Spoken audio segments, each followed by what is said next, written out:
Then the rain came, not a gentle drizzle, but a furious deluge that lashed the hill for days. The chapel walls, once opaque and lifeless, began to be washed away by the incessant torrent.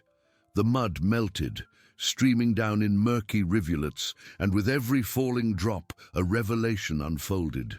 Slowly, under the awe-struck eyes of Grandfather Ilara and the boys, the mud structure disintegrated, revealing that the church was, in fact, a cathedral of pure crystal that gleamed under the moonlight, a beacon of forgotten hope and beauty, waiting to be rediscovered. The silence that followed the revelation was more deafening than any thunder. The boys, previously agitated by the storm and anticipation, stood paralyzed, their mouths agape in a perfect "oh" that dared not utter a sound. Grandfather Ilara, whose wrinkles told stories of countless winters and scorching summers, seemed to have shrunk under the weight of that moment. His eyes, which had witnessed the rise and fall of many things, now reflected pure, almost childlike wonder. The crystal cathedral, once a legend whispered by ancient winds, stood there, real, pulsating with an ethereal light under the full moon that, for an instant, had broken through the clouds. The rain, though still torrential, seemed to have lost its destructive fury, transforming into a shimmering curtain that danced around the newly revealed structure. Each drop that struck the crystal walls exploded into micro-rainbows, multiplying the sparkle in a kaleidoscopic display. It was not cut crystal, but something more organic, as if the earth itself had given birth to a colossal gem.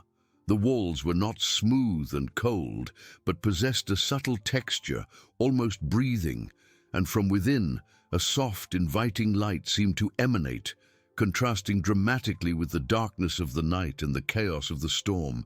"Grandfather, what is this?" The voice of one of the boys, thin and trembling, finally broke the spell, but it felt almost sacrilegious. Grandfather Ilara did not answer immediately. He took a step forward, then another, as if hypnotized. Caution, a constant companion in his long life, seemed momentarily forgotten before that marvel. The cathedral was not just beautiful, it was impossible. How could such a grand and delicate structure have remained hidden for so long, disguised beneath a crust of dry mud? Who built it, and why? Questions swirled in the old man's mind, each deeper and more unsettling than the last. What they saw was not just a building, it was a promise, an ancestral secret that the rain, in its purifying fury, had chosen to reveal. The light radiating from the crystal was not merely a reflection of the moon. It seemed to have an internal origin, a latent energy now awakening. It was a beacon, yes, but a beacon pointing not to a safe harbor, but to the unknown. The boys, overcoming their initial shock, began to move too, their small hearts pounding against their ribs. Curiosity, more powerful than fear, propelled them forward. They approached cautiously, their eyes fixed on the cathedral, as if at any moment it might dissolve into a mirage. But it remained, solid and resplendent, a monument to resilience and mystery. Up close, the details were even more impressive. The crystal stones were of different hues, some almost transparent, others with milky or iridescent veins, forming complex patterns that seemed to tell a silent story. There were arches and spires that rose with an elegance that defied gravity, and windows that were not glass, but thinner crystal panes, through which an even more intense glow could be glimpsed within. The main door, once a simple opening of wood and mud, now revealed itself as a massive crystal portal, adorned with carvings that resembled ancient runes, pulsating with a bluish light. Grandfather Ilara extended a trembling, hesitant hand and touched the cold, smooth surface of one of the walls. It was not icy like frost, nor rough like rock.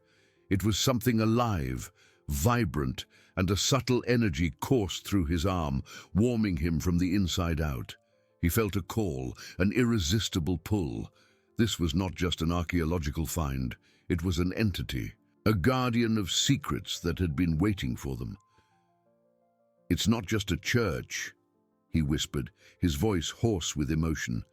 It's a heart that has been dormant for ages, and now it beats again. The thought that something so magnificent could have existed under their noses for so long, hidden in plain sight, was almost unbearable. What other truths lay buried beneath the surface of the world they knew? What other miracles had nature, in its relentless wisdom, kept to itself?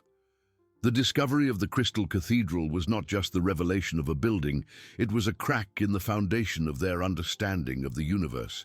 The rain began to subside, transforming into a fine, almost reverent drizzle. The moon, now completely free of clouds, bathed the cathedral in its silver light, intensifying the glow and revealing every facet and curve. The crystal door, with its luminous runes, seemed to invite them, an abyss of light and mystery. Grandfather Ilara looked at the boys, their faces reflecting the cathedral's light, a mixture of fear and fascination. The decision was clear, inevitable. They could not simply turn their backs on it. Destiny, or perhaps something older and more powerful, had guided them there. With a nod, Grandfather Ilara took the first step towards the door, his heart pounding with a mix of apprehension and an excitement he hadn't felt in decades. What awaited them inside? The answer was just a step away, on the threshold of a world they didn't even know existed. The threshold of the Crystal Cathedral was not merely a passage. It was a frontier between the known world and a realm of wonders and mysteries. Grandfather Ilara, with hand outstretched, hesitated for an instant, the weight of ages seeming to rest upon his hunched shoulders. The crystal door, once impenetrable, now seemed to invite them, its blue runes pulsating with a life of their own, an ancestral heart finally beating. As he took the first step, there was no creak nor the hollow sound of a heavy door.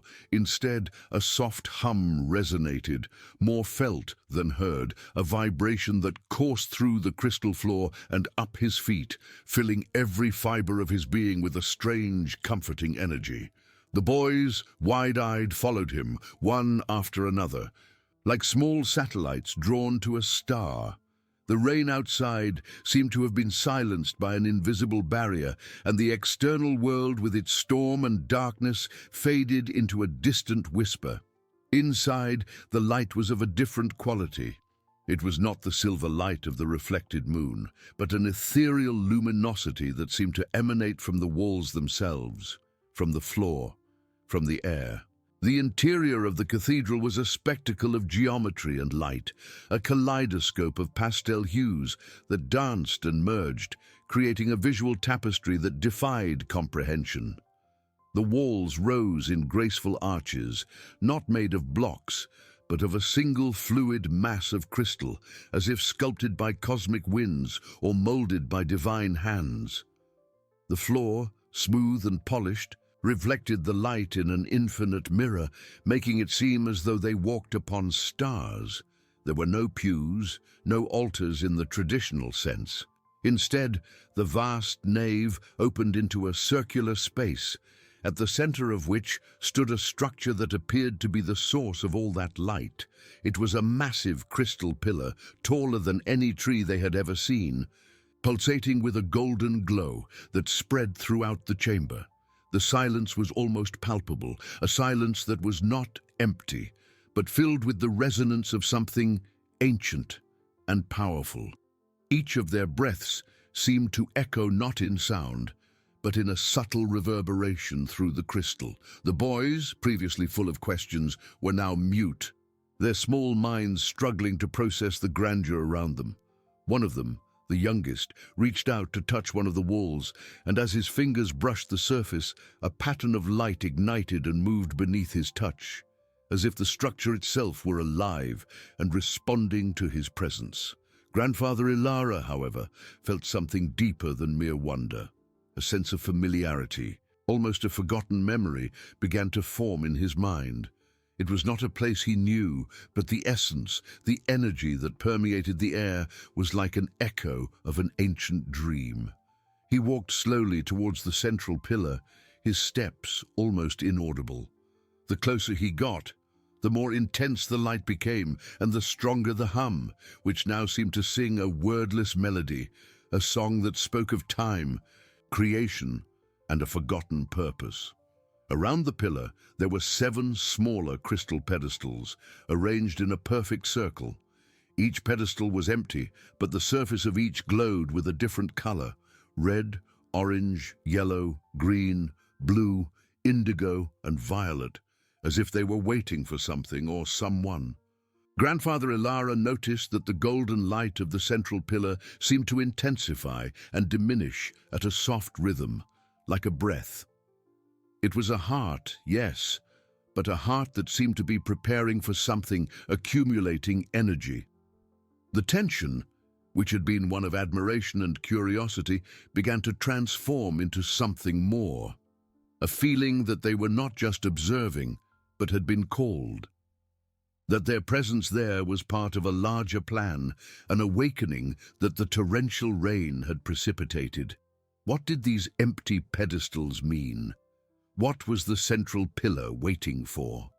The cathedral was not a museum. It was a machine, an instrument of some kind, and it seemed to be in a state of latency, awaiting the right moment to be activated. Suddenly, one of the boys pointed to the floor, his finger trembling. "Grandfather, look!" On the polished crystal, beneath the golden light of the pillar, a pattern began to emerge. Thin, luminous lines like veins of light spread from the center to the edges of the nave, forming a complex diagram. They were not just drawings, they looked like circuits, an intricate network that lit up and faded in soft pulses. Like the nervous system of a colossal being, the cathedral was not just a structure, it was an organism, and they were inside it, witnessing its awakening. Grandfather Ilara felt a shiver run down his spine, not of fear, but of profound reverence. That place was not just ancient, it was alive, and the life that pulsed there was of a magnitude he could never have imagined. The light of the central pillar began to vibrate more intensely, and the hum rose to a higher pitch, almost a musical note that resonated in his bones. The cathedral was awakening, and with it, perhaps, secrets that could rewrite the history of the world. The question was no longer what was inside, but what it would do now that it was awake, and what should they, the humble discoverers, do in the face of such power?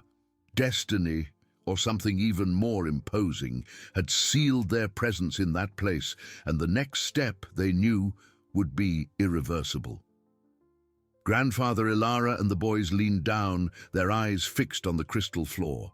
The luminous lines, once just a static diagram, now moved with a mesmerizing fluidity, like rivers of liquid light flowing beneath their feet.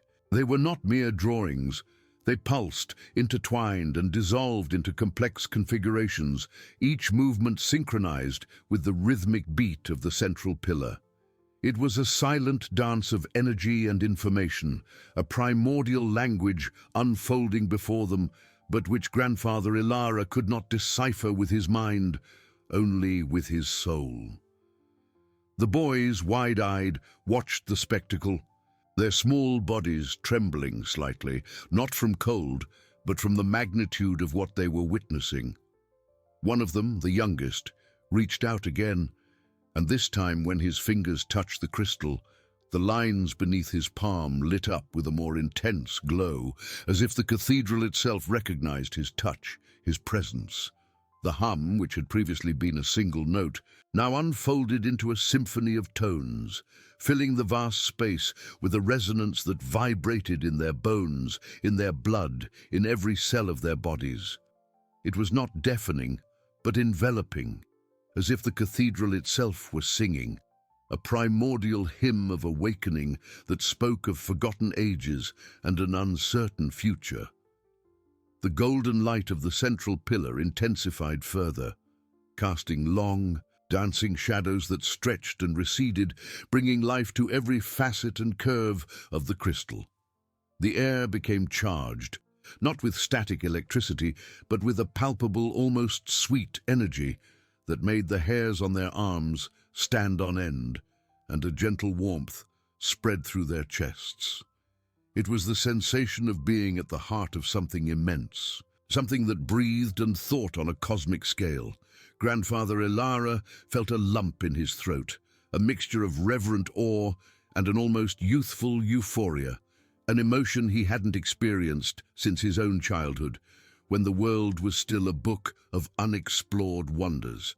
This was not just a machine nor a library, it was an oracle, an archive of ages, and they were there, at the exact moment of its reactivation. The familiarity he had felt before now deepened, transforming into an unsettling certainty. It was not a personal memory emerging, but something deeper, an echo of generations, a call that had traversed time and space to find them at that precise instant. The cathedral had not found them by chance, it had waited for them patiently, beneath its shell of mud and oblivion, for millennia. That thought was overwhelming, the idea that the destiny of his small family, of his village, perhaps even of the world, could be intertwined with the awakening of that crystal monument. The lines on the floor began to group with greater speed and intention, forming symbols that, though strange, seemed to carry an intrinsic meaning, a universal language that transcended words. They were glyphs that resembled distant constellations, complex energy diagrams, organic forms reminiscent of cosmic seeds or star embryos. Grandfather Ilara noticed that one of the patterns, more prominent and brighter than the others, seemed to extend directly to the 7 crystal pedestals. The colors of the pedestals, previously just a static glow, now pulsed in perfect synchronicity with the floor patterns, as if awaiting a signal, a key, a catalyst for their own activation. They were not mere supports, they were receptacles, each tuned to a specific frequency or purpose. He approached the circle of pedestals, his steps slow and deliberate, each echoing not in sound, but in a subtle vibration through the crystal. The boys, mesmerized by the grandeur, followed him, their small hearts beating to the rhythm of the cathedral that now seemed to breathe with them. The red pedestal, the first in the sequence, began to glow with an almost feverish intensity, and the corresponding pattern on the floor lit up beneath his feet, casting a crimson aura. Slowly, above the smooth surface of the pedestal, a holographic image, translucent and ethereal, began to form. It was not a static image, it was a constant flow of information, a whirlwind of symbols and forms that spun and overlapped, as if an entire universe were trying to condense into a single point of light. It was a vision that defied logic, a window into something that existed beyond human comprehension. Grandfather Ilara extended his hand again, not to touch, but to feel the energy radiating from that point of light, from that ethereal manifestation. It was warm, vibrant, and carried with it a wisdom that seemed older than time itself, deeper than the oceans. He realized that the cathedral was not just revealing itself to them, it was offering itself, offering knowledge, power, and perhaps a purpose they could barely conceive in their wildest dreams. The tension in the air was almost unbearable, a premonition that what was to come would change everything. This was not the end of discovery, but the beginning of a journey, an initiation for which they were unprepared, but from which they could no longer flee. What did the cathedral want from them? What did it expect them to do with what was about to be revealed? The fate of their world, he felt, might very well depend on the answer they gave to that silent yet deafening call. The door to a new understanding was open, and they stood on the threshold, with the first secret about to be unveiled, a secret that promised to rewrite every page of known history. Grandfather Ilara's hand hovered over the red pedestal, not daring to touch the ethereal manifestation dancing above it. This was not a static image, but a vortex of light, a whirlwind of cosmic data that condensed and expanded, as if the very fabric of time and space was being unraveled and rewoven before his eyes. There were no recognizable forms, only the pure essence of information, pulsating with an energy that seemed to want to overflow, to inundate everything with its ancestral knowledge. The warmth radiating from the hologram was not physical, but a flame that burned in his soul, awakening something dormant within him. It was a sensation of recognition, as if every cell in his body vibrated in unison with the frequency of that primordial secret. The glyphs on the floor, previously just patterns, now seemed to connect directly to the image on the pedestal, like luminous roots feeding the manifestation, and the colors of the other 6 pedestals pulsed with a silent expectation, awaiting their turn. The boys, wide-eyed, had drawn closer, their small bodies almost motionless, absorbing the scene with a mixture of fascination and apprehension. The youngest, who had touched the crystal before, now reached out again, hesitant, as if feeling a call, an irresistible pull towards that light which promised to unveil the unspeakable.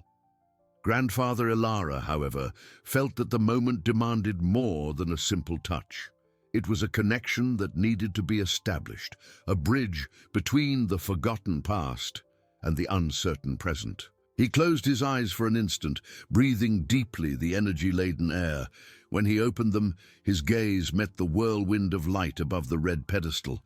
There was no fear, only an iron determination. He knew, with a certainty that transcended reason, that he needed to take the next step. Slowly, with a reverence bordering on prayer, Grandfather Ilara extended his hand, and this time his fingers did not just brush, but plunged into the ethereal light. The instant his skin made contact, a shock coursed through his body, not of pain, but of overwhelming intensity. It was not electricity, but pure information, a deluge of data that flooded his mind, his senses, his very essence. Images exploded into his consciousness, not as linear visions, but as fragments of a cosmic mosaic, flashes of stars being born and dying, of galaxies forming and unforming, of civilizations rising and disappearing in the blink of an eye. He saw time fold in on itself, space bend and stretch, the very fabric of reality revealing itself in its unimaginable complexity. It was history, yes, but not the history of men and kingdoms. It was the history of the universe, of creation, of the primordial energy that gave rise to everything. He felt the vibration of the first spark, the echo of the Big Bang, the dance of atoms, the formation of elements, and more disturbingly, he saw Earth not as an isolated planet, but as a point in a vast network of life, a link in a chain of interconnected worlds, some known, many forgotten. The familiarity that had haunted him now manifested as a revelation. His own lineage, his family, was not just part of Earth, but part of this cosmic network. There was a purpose, a role that had been passed down through generations, a knowledge that was encoded in his very DNA, waiting for this awakening. The cathedral was not just an archive, it was a transmitter, and he was the receiver. The cathedral's hum intensified, transforming into a majestic chorus that seemed to sing through his body, amplifying the torrent of information. The boys, seeing Grandfather Ilara in a state of trance, recoiled a step, their faces pale, but their eyes still fixed on the scene. They could feel the energy emanating from him, the invisible force that enveloped him, and knew that something monumental was happening, something that would change everyone forever. The golden light of the central pillar now pulsed with a controlled fury, and the lines on the floor stirred like rivers of liquid fire, tracing new diagrams that stretched throughout the nave, connecting to the other pedestals. The orange pedestal began to glow with increasing intensity, its hologram starting to form, awaiting its turn, as if Grandfather Ilara had unlocked the first in a series of doors. Grandfather Ilara's mind struggled to process the vastness of what he had received.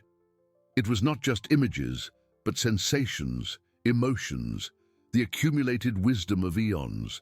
He felt the joy of creation, the pain of destruction, the resilience of life, the inevitability of change. And, amidst it all, a clear message began to crystallize, a warning, a call. The universe was not a static place, it was in constant evolution, and Earth, their home, was at a critical point. There were threats, imbalances, forces seeking to disrupt cosmic harmony, and the cathedral, he realized, was not just a repository of knowledge. It was a tool, a mechanism to restore that balance, to protect life, to guide evolution. When Grandfather Ilara finally withdrew his hand from the pedestal, the ethereal light diminished slightly, but did not disappear. He staggered, the weight of millennia of knowledge almost toppling him. The boys rushed to support him, their small hands firm on his arms. He looked at them, his eyes now shining with an intensity they had never seen, a glow that seemed to contain the stars. "I saw," he whispered, his voice hoarse, but imbued with a new authority. "I saw the beginning, and what is to come." The tension in the cathedral was palpable, but now it was a tension of purpose, of urgency. The first key had been turned, the first secret revealed. But what to do with this overwhelming truth? How to use this newfound power? Grandfather Ilara knew the journey was only beginning. The 7 pedestals were not a sequence of passive revelations. They were stages of a ritual, a process of activation that would require more than just his presence. It would demand action, understanding, and perhaps a sacrifice. The orange pedestal now glowed with full force, and the holographic image above it was almost complete, inviting him to the next immersion. What would the second secret reveal? Would it be a continuation of the story, a map, a tool? He looked at the boys, his heirs, the guardians of a future that now seemed infinitely more complex and dangerous than any legend he had told them. The fate of the world rested in their hands, and the cathedral, silently, awaited his next step. The rain outside continued to fall, but within the crystal cathedral, a new storm was just beginning. Still reeling, Grandfather Ilara felt the echo of creation reverberate in every fiber of his being. The weight of the universe, the cosmic dance of birth and death, the interconnected web of existence, all this was now a part of him, a living library in his mind. The boys, their small hands firm on his arms, were anchors in the vastness he had just absorbed. He looked at them, and in them he saw not just his grandsons, but the continuation of a lineage, the guardians of a future that he now knew hung by a thread infinitely more tenuous than any legend had ever suggested. "I saw." His voice was a hoarse whisper, yet imbued with an authority that transcended his age. "I saw the beginning, and what is to come." The phrase hung in the air, an omen, a promise. The ethereal light of the red pedestal, though diminished, still pulsed, a constant reminder of the overwhelming truth that had been revealed. But there was no time to assimilate everything. The cathedral would not wait. The orange pedestal, which had previously only flickered with silent expectation, now radiated a warm, vibrant light, almost a summons. Above its surface, the holographic image solidified, not into an abstract whirlwind like the first, but into something more structured, more focused. It was as if the cathedral was funneling the vastness of knowledge towards a more immediate, more urgent truth. What formed above the orange pedestal was a complex tapestry of energy lines and luminous points, a three-dimensional map that rotated slowly. It was not a common star map, but a dynamic representation of cosmic flows, of currents that intertwined and collided. At the center of this projection, a point of light, larger and brighter than the others, pulsed with a golden energy, while In opposition to it, a dark and shapeless smudge expanded, swallowing the energy lines around it, like an ink stain on delicate fabric. It was the visual personification of imbalance, the manifestation of the threat he had glimpsed. Grandfather Elara felt a pull, an irresistible attraction to the new revelation. The exhaustion that had hit him after the first immersion still weighed on him, but the urgency emanating from the orange pedestal was stronger. He knew that each of the 7 pedestals was a piece of a larger puzzle, and that the sequence could not be broken. With a nod to the boys, who watched him with a mixture of fear and admiration, he approached again, his steps now firmer, driven by renewed determination. His hand extended, not with the same hesitation as the first time, but with the conviction of one who accepts an inevitable burden. His fingers plunged into the orange light, and this time the shock was not of surprise, but of recognition. It was not the cosmic deluge from before, but a torrent of more specific, more directed information. Images and sensations flooded his mind. Not entire galaxies, but specific star systems, some familiar, others completely unknown. He saw worlds flourishing under distant suns, and then the shadow of the dark smudge extending over them, draining their vitality, transforming vibrant landscapes into barren deserts. It was not a destructive force in the sense of explosions and cataclysms, but a parasitic entity, a cosmic anomaly that fed on the vital energy of worlds, leaving behind only emptiness. The dark smudge, he understood, was not a single entity, but a collective consciousness, a plague that manifested through fragments, infiltrating networks of life, corrupting harmony, and the golden point at the center of the map. It was Earth, their home, the next target, or perhaps the last hope. The familiarity that haunted him now manifested as a recognition that this plague had already touched their world in the past, leaving scars that were forgotten, but not erased. He saw flashes of ancient guardians, his ancestors, fighting against this same shadow, using the cathedral's power to repel it. But they had failed to eradicate it completely, merely putting it to sleep, awaiting the moment of a new awakening, a new cycle. And that cycle, he realized with a shiver, was now. The cathedral was not just an archive, it was a defense system, a beacon, and he, Grandfather Elara, was the operator, the heir to a responsibility that spanned eons. The pressure on his mind was immense, but he did not faint. The information was brutal in its clarity. The threat was real, imminent, and Earth was in danger. The cathedral, he realized, not only revealed the problem, but also began to outline the solution. The holographic map expanded in his mind, showing energy points, places of power on Earth that needed to be activated, protected, or perhaps awakened. And beside these points, symbols, glyphs that he recognized as the patterns on the cathedral floor, but now with meaning and order. When Grandfather Elara withdrew his hand from the orange pedestal, a deep sigh escaped his lips. His eyes were fixed on the map that still rotated above the pedestal, but now with a deeper understanding. He not only saw the threat, he felt its proximity, its hunger. The boys, who had recoiled slightly, now approached again, their gazes full of questions they dared not ask. "It's not a legend, my children," he said, his voice stronger now, though still imbued with a solemn tone. "It's a war, and we are on its threshold." The cathedral's hum intensified once more, a crystal chorus that seemed to vibrate through the very air. The lines of light on the floor, which previously connected only to the red pedestal, now extended with full force to the orange pedestal, and from it, new lines began to stretch, tracing an unmistakable path to the next in the sequence. The yellow pedestal, the third in line, began to glow with increasing intensity, its hologram starting to form, inviting him to the next immersion. What would the third secret reveal?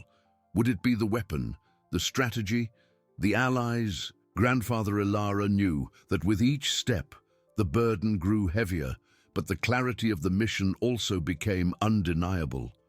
The cathedral had spoken, and its call was a command. The fate of Earth, and perhaps other worlds, depended on what he would do next. The storm outside continued, but the true cosmic storm was just beginning to manifest within that crystal cathedral. The orange light, though still vibrant, began to yield space for a new call. The yellow pedestal, the third in the sequence, now pulsed with a golden, inviting luminosity, a beacon of clarity amidst the cosmic storm forming in Grandfather Ilara's mind. He felt the weight of ages, the hunger of the plague, and the fragility of his world, but also an iron determination forged in the urgency of the revelation. There was no time for hesitation. The cathedral would not allow it. With a nod to the boys, whose faces reflected the gravity of the moment, he took the final step towards the yellow pedestal. His muscles were tense, but his mind was sharp, ready to absorb whatever came. His hand extended, fingers plunging into the warm, ethereal light, and this time the shock was not of surprise, but of a deep and immediate understanding. It was not a deluge of cosmic images, nor a map of distant threats. What the yellow pedestal poured into his consciousness was a torrent of instructions. He saw Earth, their home, not as a solid globe, but as a living organism, pulsating with an intricate network of energy lines, like luminous veins coiling beneath the surface. The points of power he had glimpsed before were now revealed in all their complexity. Ancient nexuses, sacred sites where the planet's vital energy concentrated, where the veil between dimensions was thinnest, and where the cathedral itself, in immemorial times, had anchored its defenses. The glyphs, the patterns that adorned the cathedral floor, and which he had recognized in his previous vision, were not mere symbols. They were the language of activation, the arcane sequences, the code to awaken these dormant nodes. He saw flashes of his ancestors, the ancient guardians, not just fighting the shadow, but building this network, weaving knowledge and power into the very fabric of Earth and the cathedral. They had foreseen the return of the plague and had prepared the battlefield. The cathedral, he understood with overwhelming clarity, was not just an archive or a beacon. It was the weapon, but not a weapon of brute destruction, rather a conductor, a focusing lens for the planet's own energy, amplified and directed. The plague fed on vital force, but this system could generate a counter-frequency, a resonant shield, or even a purifying pulse capable of repelling corruption. The sacrifice he had foreseen was not necessarily death, but a deeper surrender. It was the fusion of his consciousness with the vast intelligence of the cathedral, becoming a living conductor, a link between the ancient and the present. The activation of each pedestal did not just release information, it charged the cathedral, drawing energy from him, from the boys, from the very air, and beginning to resonate with the planet's heart. He felt this energy flow through him, an immense and dangerous power that demanded absolute control. But the darkest revelation was yet to come. As the mental map expanded, showing the specific locations of the nexuses, ancestral ruins, sacred mountains, natural vortices, a dark smudge began to spread over some of them. The plague was not just approaching from the outside. It had already begun to infiltrate, subtly corrupting these energy points, attempting to deactivate or subvert the defense system itself. It was a race against time, not just to activate, but to purify and reclaim these locations before they were completely lost. The allies, he realized, were the awakened Earth itself, and the potential unity of humanity under this new understanding. But the task was monumental. He was not just discovering a secret, he was inheriting a war that spanned eons. A responsibility that now weighed on his shoulders with the force of a mountain. When Grandfather Ilara withdrew his hand from the yellow pedestal, A silent cry of exhaustion and determination escaped his soul. His eyes, now deeper and more ancient, fixed on the boys. In them he saw not just innocence, but the seed of a future he now needed to protect at all costs. "It's not just a war. My children," he said, his voice a hoarse whisper, yet imbued with an authority that transcended his age. "It's a campaign, and with every step the enemy advances. We must act." The cathedral's hum intensified, a crystal chorus that seemed to vibrate through every fiber of his being. The lines of light on the floor, now fully connected to the red and orange pedestals, extended with renewed intensity, tracing an unmistakable path to the next in the sequence. The green pedestal, the fourth in line, began to glow with a growing emerald light, its hologram starting to form, inviting him to the next immersion. What would the fourth secret reveal? Would it be the exact location of the enemy? The first steps of the campaign? Grandfather Ilara knew that with each step, the burden grew heavier, but the clarity of the mission also became undeniable. The cathedral had spoken, and its call was a command. The fate of Earth, and perhaps other worlds, depended on what he would do next. The storm outside continued, but the true cosmic storm was just beginning to manifest within that crystal cathedral, and Ilara was its epicenter. The green pedestal, the fourth in the sequence, now pulsed with an emerald light that seemed to draw its essence from life itself, a beacon of clarity amidst the cosmic storm forming in Grandfather Ilara's mind. He felt the weight of ages, the hunger of the plague, and the fragility of his world, but also an iron determination forged in the urgency of the revelation. There was no time for hesitation. The cathedral would not allow it. With a nod to the boys, whose faces reflected the gravity of the moment, he took the final step towards the green pedestal. His muscles were tense, but his mind was sharp, ready to absorb whatever came.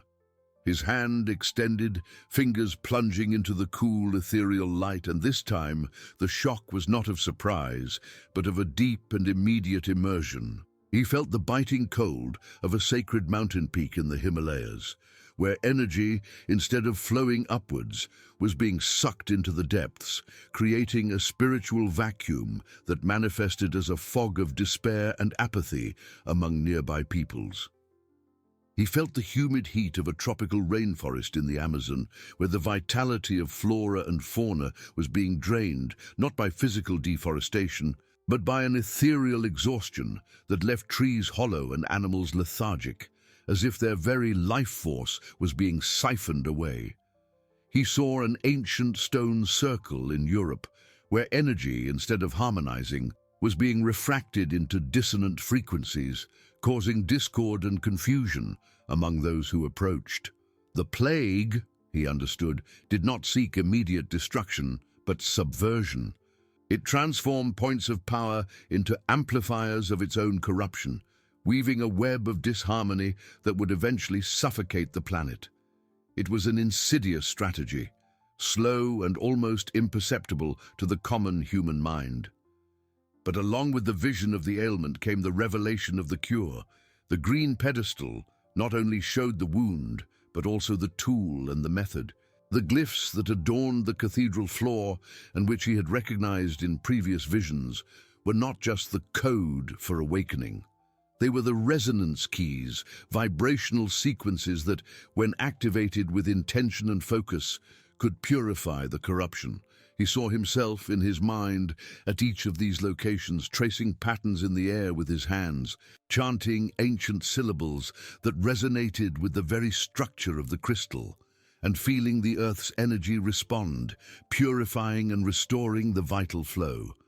The sacrifice he had foreseen was not just the fusion of his consciousness, but a deeper surrender. Each activation, each purification would require a part of his own vital energy, a direct link between his soul and the heart of the earth, mediated by the cathedral. He would be the conductor, the filter, the catalyst, Energy would flow through him, and each time he would feel an exhaustion, a diminishment, but also a deeper connection to the cosmos. The most urgent revelation came next.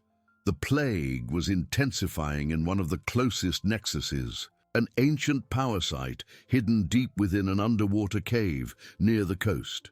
It was a critical point, a portal that, if completely corrupted, could catastrophically accelerate global infiltration.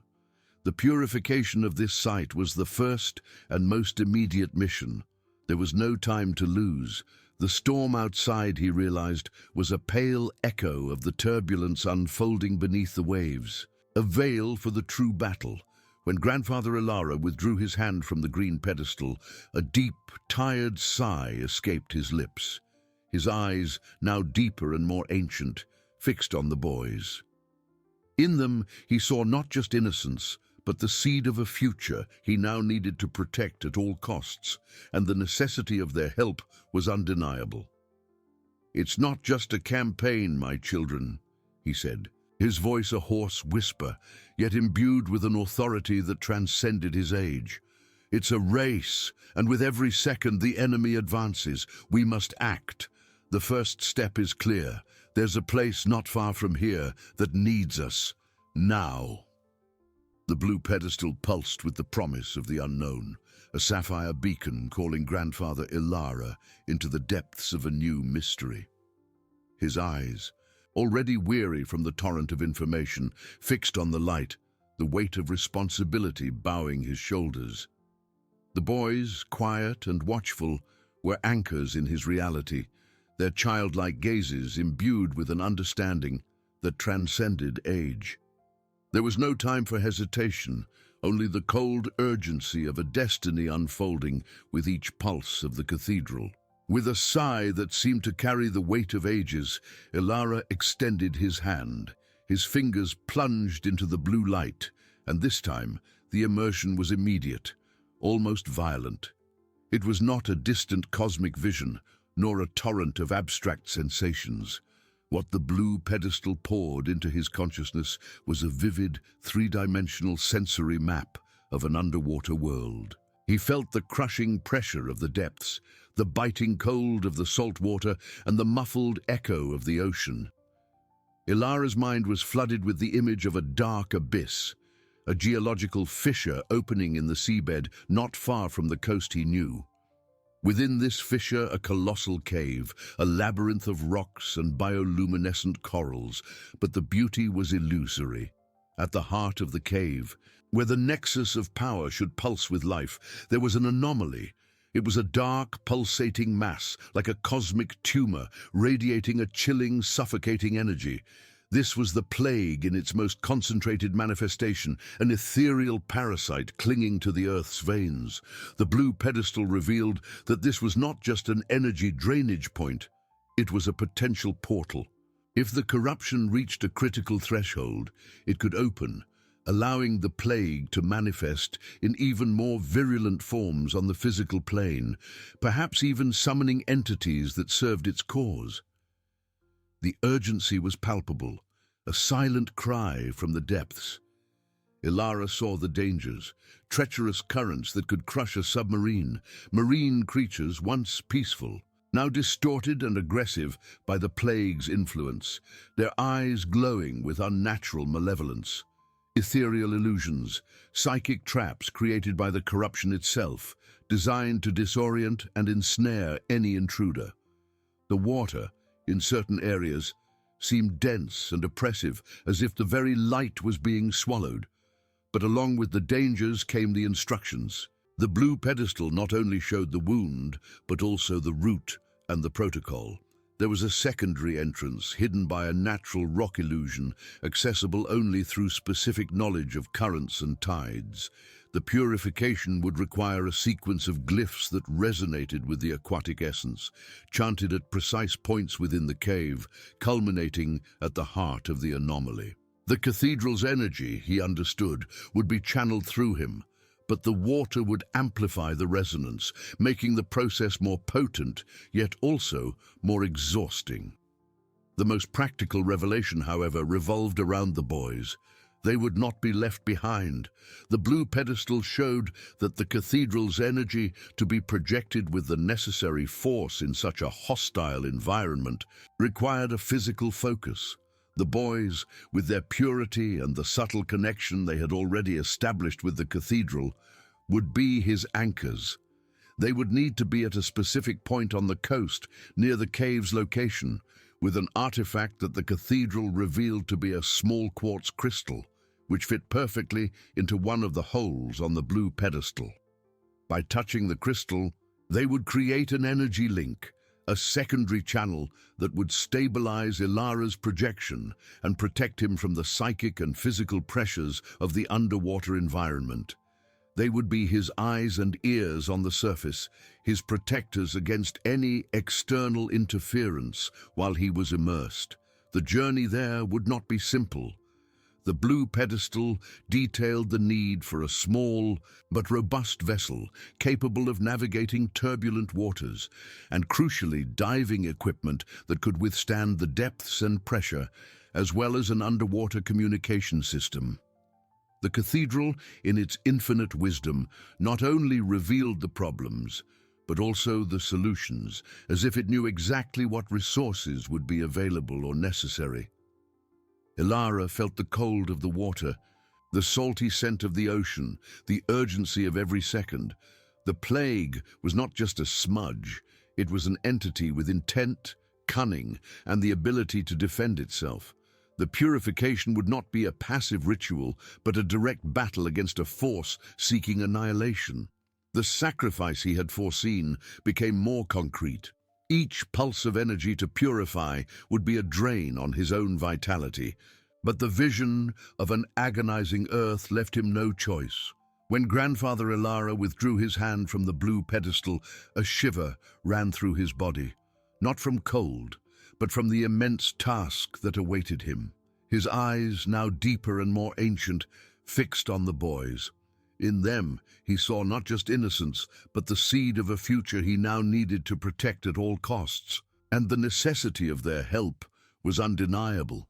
The boys, who until then had watched in reverent silence, exchanged glances. There was fear in their eyes, an instinctive understanding of the gravity of their grandfather's words, but also a spark of determination. They had seen the cathedral, felt its energy. They knew something extraordinary was happening, and that their grandfather, the man who always told them adventure stories, was now living the greatest one. "We'll go, grandfather," said the eldest, his voice trembling slightly but firm. "What do we need to do?" Ilara smiled, a tired but proud smile. "You will stay on the coast at a specific point. The cathedral showed me. With this crystal," he pointed to the small hole in the blue pedestal, "you will create a link, an energy channel that will stabilize me in the depths. You will be my protectors, my guardians on the surface, while I fight the darkness below. It is a vital task, as dangerous as mine." Ilara felt a deep weariness, a fatigue that was not just physical, but of the soul. Each revelation was a burden, each secret a new layer of responsibility. What more could the cathedral demand? He already had the location, the dangers, the protocol, and the boy's role. What would the indigo reveal? More dangers, a betrayal, an even greater cost. He looked at the indigo pedestal, its light pulsing like a distant heart. There was no time for hesitation. The race, as he had said, had already begun. With a final look at the boys, a mixture of love and apprehension, he extended his hand. His fingers plunged into the violet light. This time, the immersion was not a panoramic vision or a sensory map. It was a shock, a torrent of intention. Ilara's mind was invaded by a cold, calculating consciousness, a presence that was not just the plague, but the mind behind it. The indigo pedestal revealed that the corruption was not a random phenomenon, but a sentient entity, a cosmic predator that had rooted itself in Earth and was perfectly aware of their movements. He saw, with terrifying clarity, the plague's countermeasures. In the underwater abyss, the dark anomaly was not just a tumor, it was a nest. Psychic illusions, far more complex than he had imagined, awaited to distort reality, to sow discord and despair in the mind of any intruder. They would not be mere visions, but whispers, manifest fears, designed to break the will. But the worst was yet to come. The indigo pedestal showed that the plague had corrupted not only marine creatures, but ancient guardians of the Nexus itself. Beings of light and water, who once protected the portal, were now distorted into shadowy aberrations, their eyes glowing with the plague's malevolence. They were not mere animals, they were sentinels, programmed to defend the heart of corruption with relentless ferocity, and most alarmingly, they were immune to the cathedral's raw energy. To neutralize them, the indigo pedestal revealed the need for a specific artifact, an ether heart, a rarest quartz crystal, infused with the essence of a falling star, capable of emitting a vibrational frequency that would destabilize the corruption in the Guardians, making them vulnerable. But this artifact was not in the cathedral. It was hidden in a forgotten temple in the distant mountains, a place accessible only through a labyrinth of hidden passages and ancient traps. A new mission, even before the first. And then, the darkest revelation, which struck Ilara like lightning. The plague could sense the energy link the boys would create. The purity of their connection, which should have been a strength, was also a beacon. The entity would actively seek to break this link, not just by cutting the energy, but by trying to corrupt the very essence of the boys, transforming their anchor into a channel for darkness. They would need a protective shield, a sealing ritual that had to be performed before establishing the link, using an ancient protection rune that Ilara barely remembered having read in arcane texts. When Ilara withdrew his hand from the indigo pedestal, he staggered, his face pale. The mission was not just dangerous, it was a web of traps, a battle against an ancient and malevolent intelligence that seemed to anticipate every move.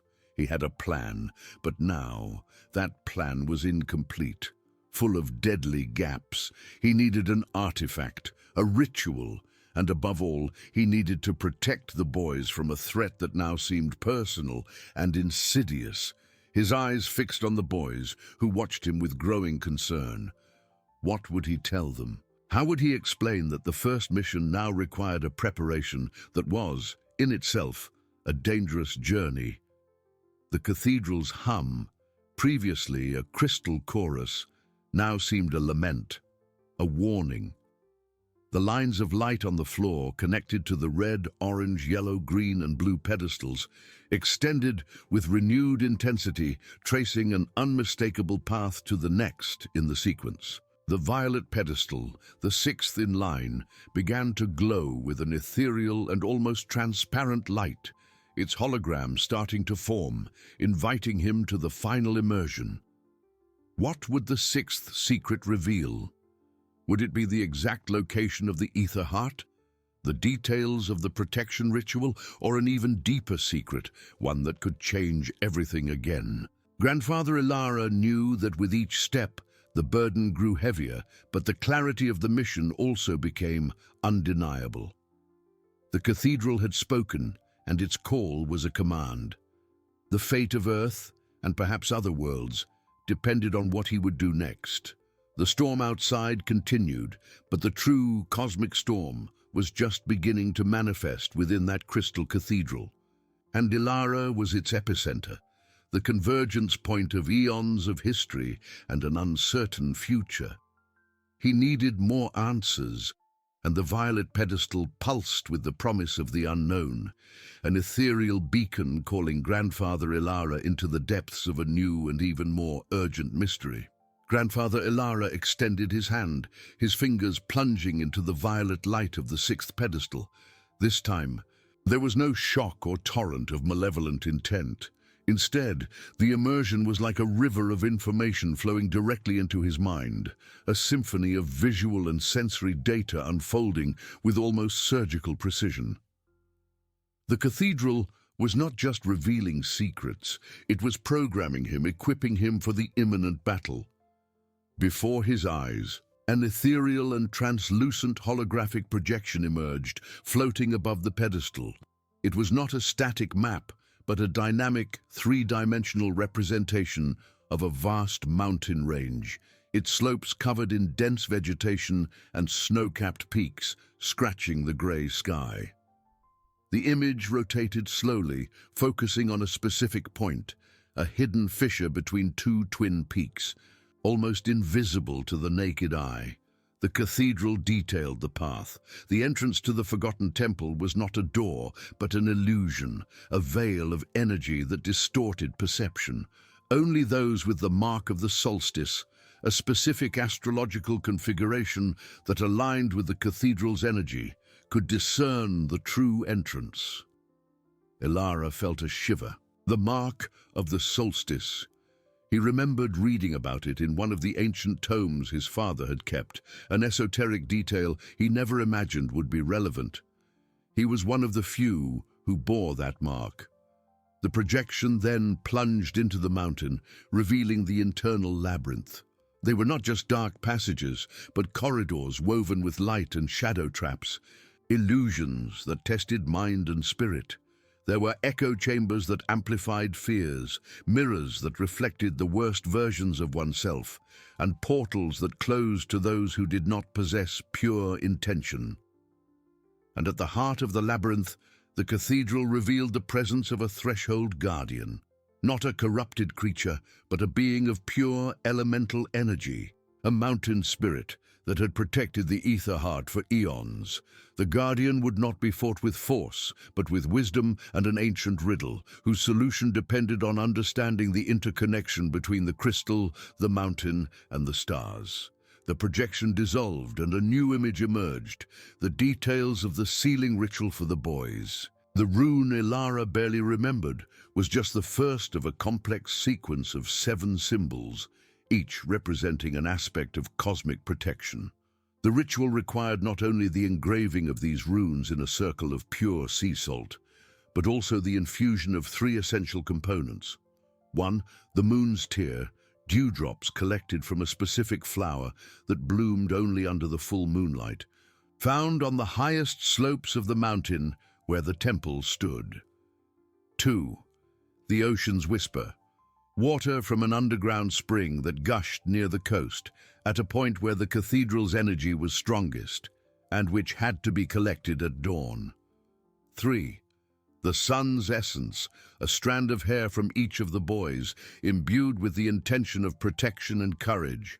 The cathedral emphasized the urgency. The plague was not just aware of their movements, it was reacting. The cosmic entity was sending waves of psychic interference, attempting to obscure the path to the temple, divert the boys' attention, and even sow doubt in Ilara's mind. Every second of delay was a victory for darkness. The threshold guardian, though uncorrupted, was under increasing pressure, its energy slowly being corroded by the plague's proximity, making it more erratic and difficult to persuade.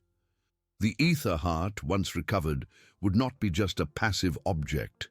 It would need to be activated through an ancestral chant that Ilara now felt resonating in his own memory, a chant that required deep concentration and a resonance with the user's vital energy. The activation process would be exhausting, draining a part of his own life force to infuse the crystal with the power needed to destabilize the corrupted guardians. It was a sacrifice, an exchange of his essence for purification. When Ilara withdrew his hand from the violet pedestal, he did not stagger, but felt as if every cell in his body had been reordered, every thought mapped to a task. The clarity was overwhelming, but the weight of responsibility was almost unbearable. The mission had branched into multiple fronts, each with its own challenges and dangers. He was not just purifying a nexus. He was in a race against time to gather artifacts, perform complex rituals, and protect his grandsons from a threat that now seemed capable of reaching their minds. The boys, watching their grandfather with wide eyes, felt the change in the atmosphere, the intensification of energy. They could not see the projections, but the seriousness on Ilara's face was more than enough. "Grandfather, what happened?" asked the youngest, his voice a whisper. Ilara looked at them, a mixture of love, concern, and a new hardened determination in his gaze. "The cathedral has given us more than answers, my children. It has given us a map to hope and to the dangers we must face even before we reach the ocean." He paused, taking a deep breath. "We need to go to the mountains, and we need to hurry. The plague is moving, and we cannot afford to wait." The cathedral's hum, previously a lament, now sounded like a war drum, a call to action. The lines of light on the floor, connected to the red, orange, yellow, green, blue, and indigo pedestals, extended with renewed intensity, tracing an unmistakable path to the next in the sequence. The ultraviolet pedestal, the seventh and last in line, began to glow with a light that seemed to absorb and reflect all colors, an aura that was both visible and invisible, inviting him to the final immersion.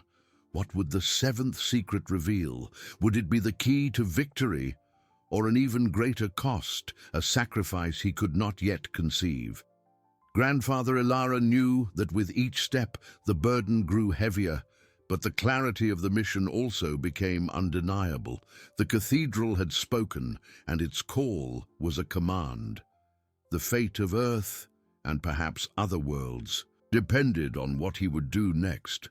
The storm outside continued, but the true cosmic storm was just beginning to manifest within that crystal cathedral, and Ilara was its epicenter, the convergence point of eons of history and an uncertain future. He needed more answers, and the ultraviolet pedestal pulsed with the promise of the unknown. An ethereal beacon calling Grandfather Ilara into the depths of a new and even more urgent mystery. Grandfather Ilara extended his hand, his fingers plunging into the ultraviolet light of the seventh and last pedestal. This time, there was no torrent of information as before, no electric shock or malevolent intent. Instead, the immersion was like a homecoming, a deep resonance that vibrated in every fiber of his being. The light did not just penetrate him, it became him, dissolving the boundaries between his consciousness and the very essence of the cathedral. It was the final frequency, the master key that unlocked not just a secret, but the fundamental truth of his existence and the purpose of that sacred place. Before his mind's eye, the projection was not of a map or a ritual, but of a cosmic tapestry woven with light and shadow. The Crystal Cathedral was not just a repository of knowledge, it was an amplifier, an interdimensional beacon built to harmonize the energies of worlds. Its pure crystal, shaped by ancestral hands and energized by eons, was a conductor for the universe's own song. A melody the plague was trying to silence. The cosmic entity, the plague, was not a creature in the physical sense, but a distortion, a dissonance spreading like a cancer through the universal symphony. It fed on despair, discord, the corruption of energy nexuses.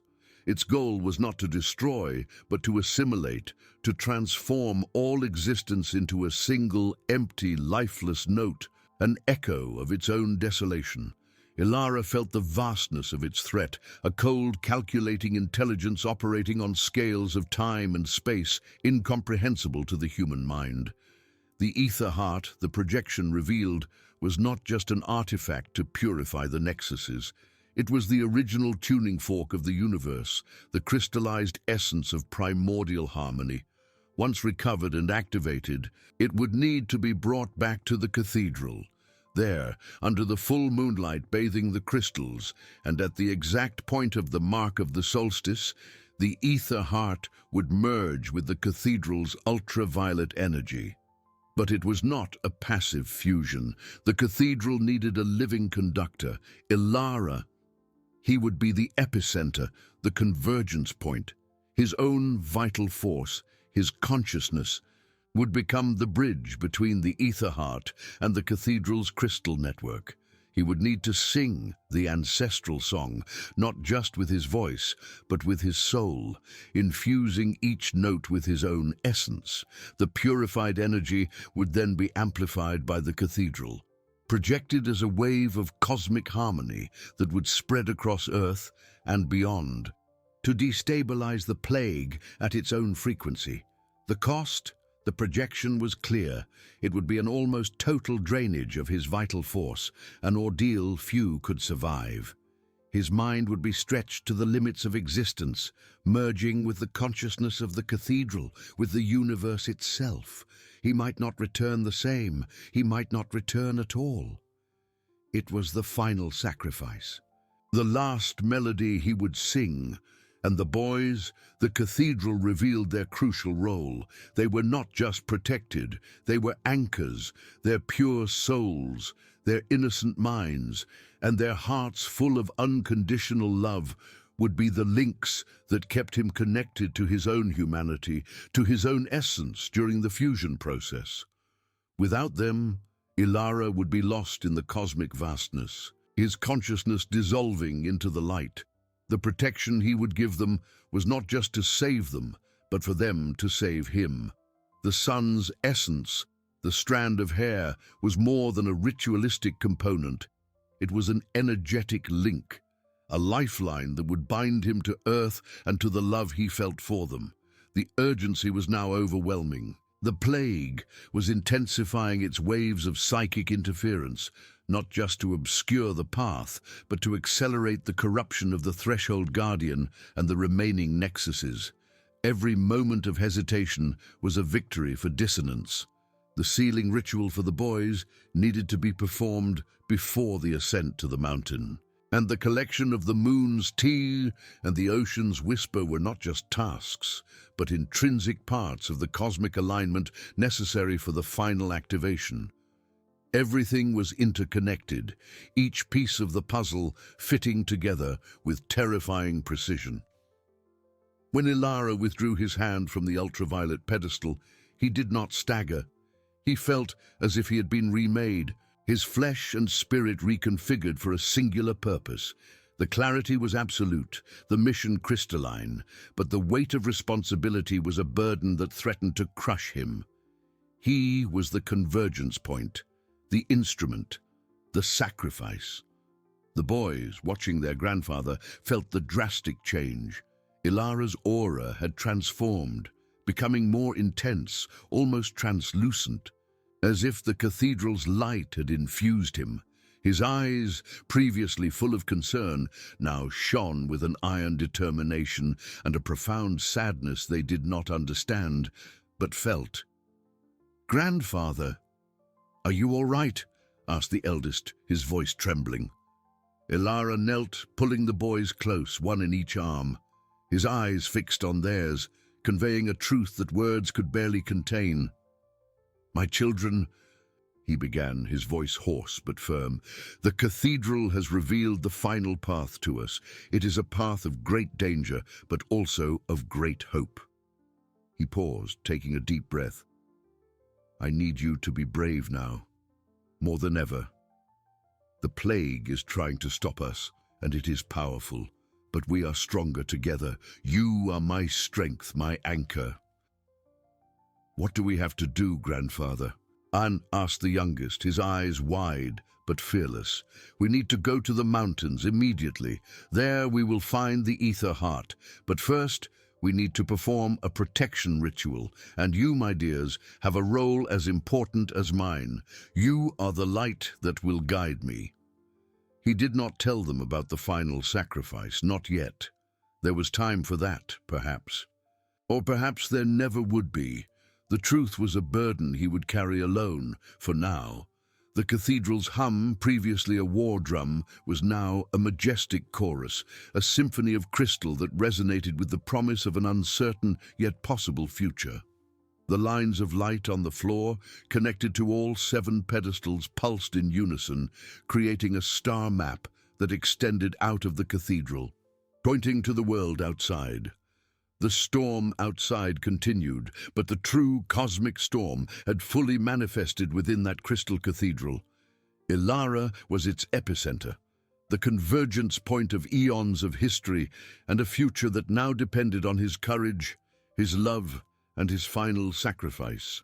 He stood up, the boys by his side, and together they turned towards the exit, towards the world that waited, towards the mountain that called, and towards the destiny that awaited them. The journey had truly begun. The crystal door of the cathedral creaked, not with the sound of rusted metal, but with the ethereal melody of 1,000 wind chimes as Ilara and the boys emerged into the outer world. The ultraviolet light that still seemed to envelop Ilara clashed with the darkness of the night and the fury of the storm.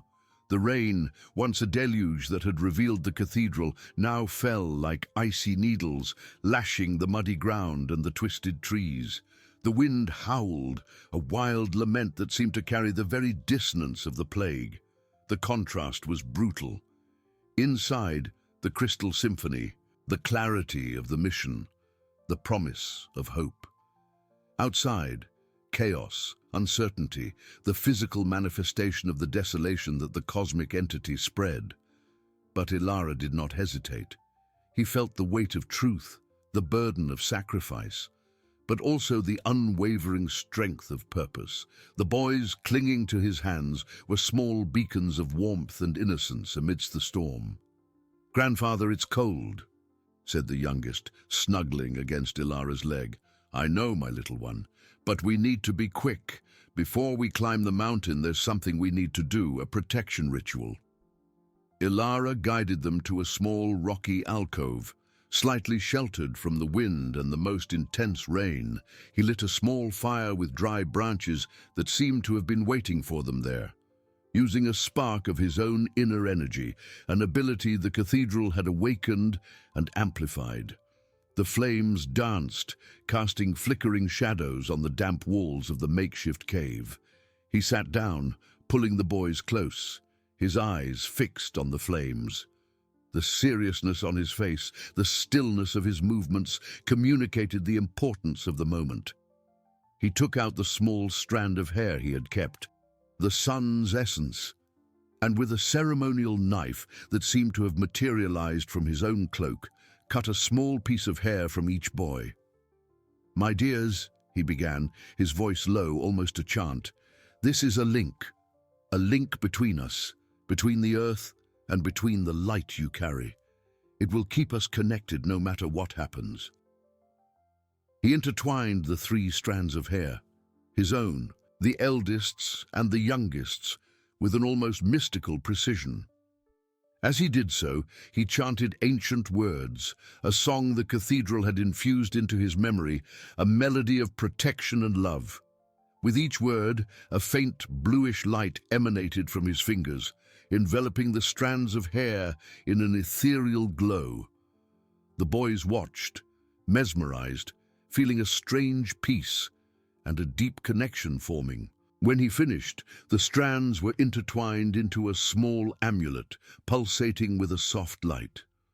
Ilara placed it around the eldest boy's neck, who held it with reverence. "This is for both of you. It is our promise. The promise that we will always find our way back to each other." He did not tell them that it was also the anchor that would prevent him from getting lost in the cosmic vastness, the lifeline that would pull him back to humanity. It was a silent sacrifice, an additional layer to his burden. With the ritual concluded, a new sense of urgency seized Ilara. The plague was moving, and every moment was precious. They stood up, the fire dying behind them, and turned towards the imposing silhouette of the mountains, which rose like sharp teeth against the stormy sky. The journey began. The trail, once a beaten path, was now a slippery swamp of mud and loose stones. The vegetation, once lush, seemed to wither and twist under the plague's influence, its leaves grey and brittle. The air was dense, heavy, as if the very atmosphere was struggling to breathe. "Grandfather, are the trees sick?" asked the youngest, pointing to a giant oak whose branches looked like skeletal claws. "Yes, my child," Ilara replied. his voice a little tenser. The plague not only corrupts minds and hearts, but also life itself around it. It tries to suffocate the universe's song. They advanced slowly, each step a battle against the treacherous terrain and the invisible resistance that seemed to emanate from the very ground.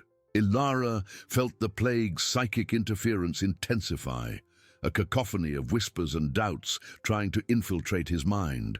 He clung to the image of the boys, to the purity of their hearts, using them as a mental shield against the dissonance. As they climbed the first slopes, the landscape became more desolate. Jagged rocks pierced the earth, and the wind carried a metallic, acrid smell, like something burned and corroded. Suddenly, a sound, a low, guttural growl echoed through the slopes. It was not the sound of a common wild animal. It was something deeper, more distorted. Ilara stopped abruptly, pulling the boys behind a large rock. His eyes swept the darkness, searching for the source of the sound. The plague did not act alone. It corrupted, transformed, and the Threshold Guardian, the ancient protector of the energy nexuses, had been the first to fall. "Stay quiet," he whispered, his hand firm on each boy's shoulder. A figure emerged from the mist and rain, large and shapeless, moving with a disturbing slowness. Its contours were vaguely humanoid, but its skin seemed made of rock and mud, and its eyes glowed with a sickly red light. It was one of the Guardian's corrupted servants, a manifestation of dissonance, a sentinel of the plague. The growl repeated, louder now, more menacing. The creature was blocking the path to the mountains, a living, terrifying obstacle. The tension was palpable, the air vibrating with the imminent threat. The journey to the ether heart would not just be a physical climb, but a constant battle against the shadows the plague had cast upon the world. Ilara knew this was only the beginning. The growl, once a distant echo, now tore through the night's darkness, a primordial sound of corruption and fury. Ilara felt it vibrate in his bones, a dissonance that sought to misalign every fiber of his being.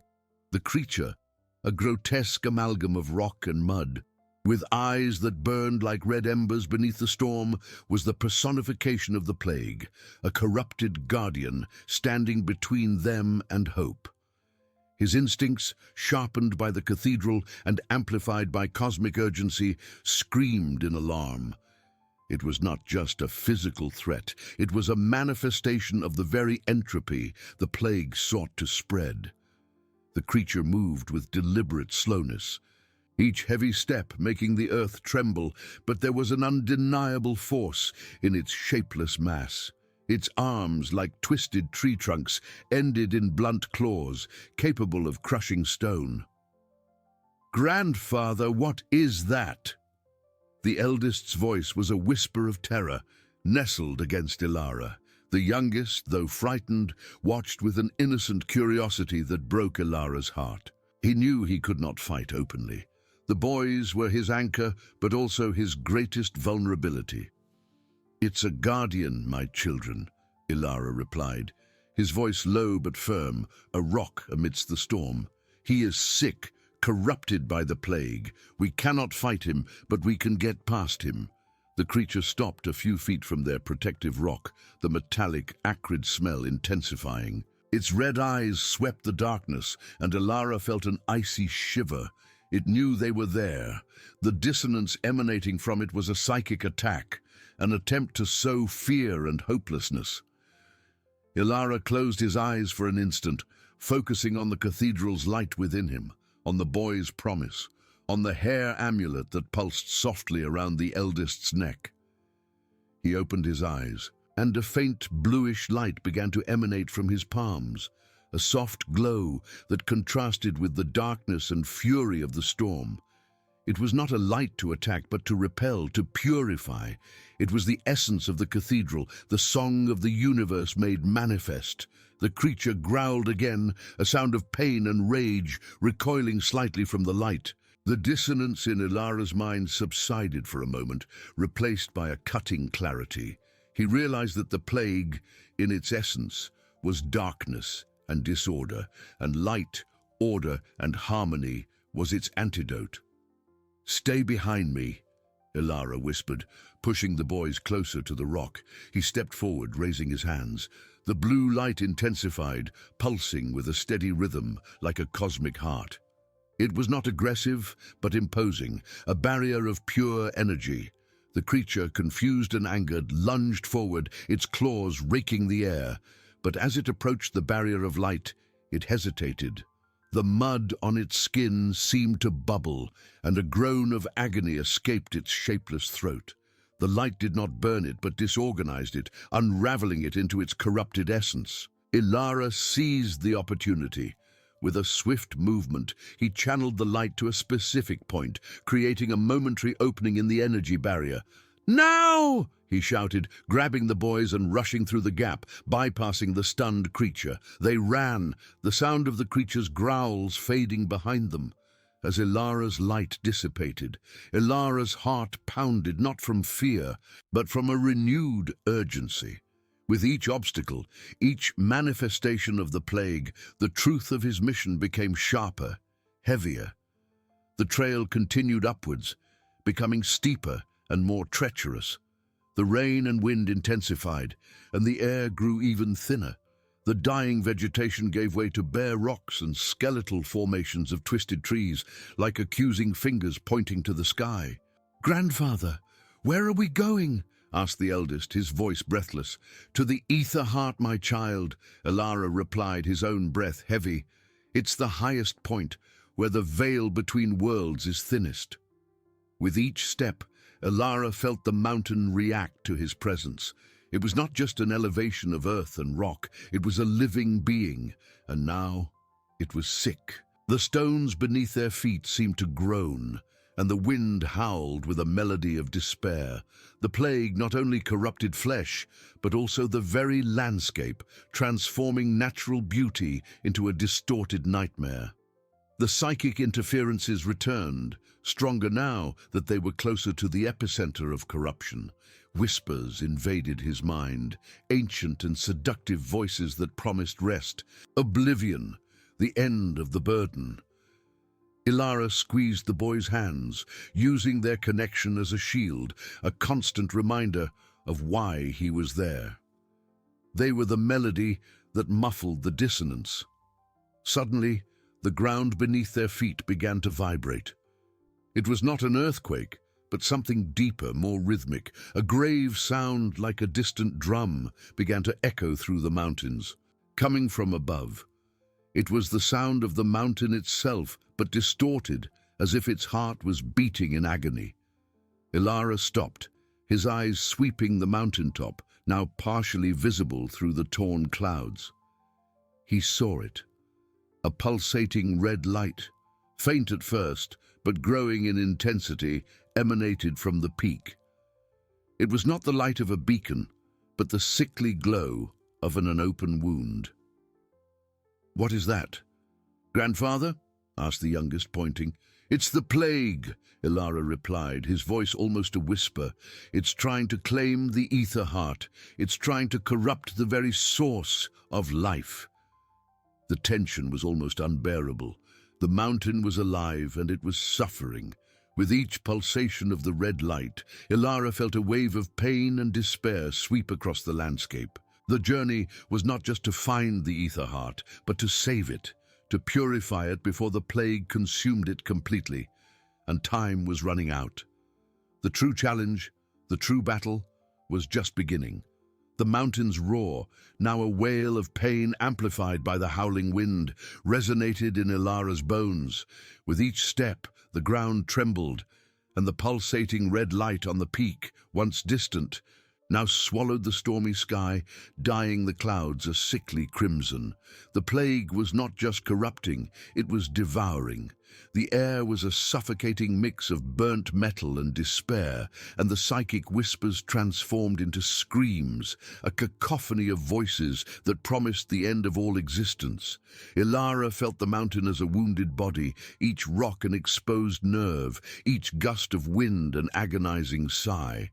He clung to the boys, their small hands cold in his, the purity of their hearts a bulwark against the tide of dissonance. They were his anchor, yes, but also the fuel that kept his own light burning. The hair amulet around the eldest's neck pulsed with a soft energy, a reminder of the song he needed to restore. The trail disappeared completely, replaced by a brutal climb over slippery rocks and loose scree. The rain, which had been a persistent drizzle, now fell in torrents, lashing their faces. But Ilara barely felt the cold. His mind was focused, his will a beam of light amidst the growing darkness. "Grandfather, it's too high," the youngest gasped, his eyes wide with fear, but still fixed on Ilara. "We're almost there, my children." "Mush," Ilara replied, his voice hoarse but firm. "The ether heart awaits us. We must be faster than the plague." The red light on the peak intensified, and Ilara felt a sharp pang of pain, as if the mountain itself had screamed. The plague was tightening its grip, trying to crush the last remnant of life and hope. He knew there was no more time for caution. It was all or nothing. With an explosion of energy, Ilara pulled the boys upwards, his feet finding purchase in tiny crevices, his hands gripping any protrusion. The bluish light began to emanate from his body again, not as a barrier, but as a beacon, cutting through the darkness and the red mist. It was the essence of the cathedral within him, the promise of purification. They finally reached the summit, staggering onto a windswept rocky platform. The scene before them was one of distorted and terrifying beauty. At the center of the platform, where the ether heart should pulse with life, stood a grotesque structure, a church of dry mud. It was the church of dry mud from the prophecy, the payment. It was not an ancient construction, but a manifestation of the plague itself, a putrid, shapeless shell that had solidified around what was once the ether heart. Its walls were irregular, cracked, and exuded a smell of dead earth and decay. The red light pulsed from within it, like a diseased heart, sending waves of pain and dissonance throughout the mountain. Is this it?" the eldest whispered, his voice choked with disappointment and fear. The sight of that shapeless thing, so different from the majesty he had expected, seemed to break his small hope. "Yes, my child," Ilara replied, his eyes fixed on the structure. "It is the ether heart, but it is imprisoned, corrupted. This is the prison the plague built." The mud church seemed to react to their presence. Cracks deepened in its walls, and the red light pulsed stronger, as if the plague itself was aware of their intrusion. The whispers in his mind became a deafening chorus of despair and surrender. Ilara felt the temptation to give up, to let himself be consumed by the darkness. The burden was too heavy, the task impossible. But then he looked at the boys, their faces wet with rain and fear, but still full of an unwavering faith in him. They were the melody, the song he needed to protect. The image of the hair amulet, the promise of a future, burned in his mind. Ilara stepped forward, raising his hands. The blue light emanating from him intensified, pulsing in response to the red light of the mud church. It was not a battle of brute force, but of essence, of song against dissonance. He began to chant, not with his voice, but with his very soul. The melody the cathedral had taught him, the song of the universe in its purest form. The rain, already torrential, became a deluge. Giant drops fell from the dark sky, striking the walls of the mud church with surprising force. Ilara's melody filled the air, a wave of harmony confronting the plague's dissonance. And then it happened. As Ilara's song intensified, the rain began to do its work. The mud walls, dry and brittle, began to soften. Small streams of mud ran down the structure, revealing something underneath. At first, it was just a faint glow, a glimpse of something clearer. But as the rain washed away more and more of the mud crust, the truth was revealed.